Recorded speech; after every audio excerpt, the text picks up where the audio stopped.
GST ಕಡಿತ ಬೆನ್ನಲ್ಲೇ ಸಿಹಿ ಸುದ್ದಿ ನೀಡೋದಕ್ಕೆ ಕೆಎಂಎಫ್ ಮುಂದಾಗಿದೆ. ಸೆಪ್ಟೆಂಬರ್ 22ರಿಂದ ನಂದಿನಿ ಹಾಲಿನ ಉತ್ಪನ್ನಗಳ ದರ ಇಳಿಕೆ ಆಗ್ತಾ ಇದೆ.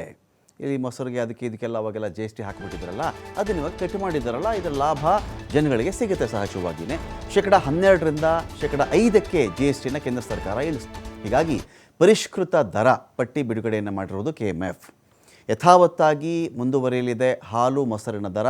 ಹಾಲು ಮೊಸರನ್ನ ಬಿಟ್ಟುಬಿಟ್ಟು ಉಳಿದ ಉತ್ಪನ್ನಗಳಿರ್ತಾವಲ್ವ, ಅವುಗಳ ದರವನ್ನು ಇಳಿಕೆ ಮಾಡಲಾಗುತ್ತೆ.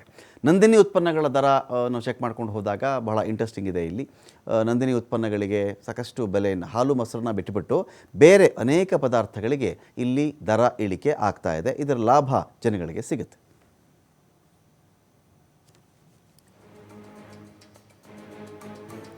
ನೋಡಿ, ಇಲ್ಲಿ ನಾವು ಚೆಕ್ ಮಾಡಿಕೊಂಡಾಗ ನಂದಿನಿ ತುಪ್ಪ ವಿಶೇಷವಾಗಿ 1 kgಗೆ 650 ರೂಪಾಯಿ ಇತ್ತು. ಈಗ ಹೊಸ ದರ 610 ರೂಪಾಯಿ ಆಗುತ್ತೆ. ಅದು 40 ರೂಪಾಯಿ ಉಳಿತಾಯ ಆಗುತ್ತೆ.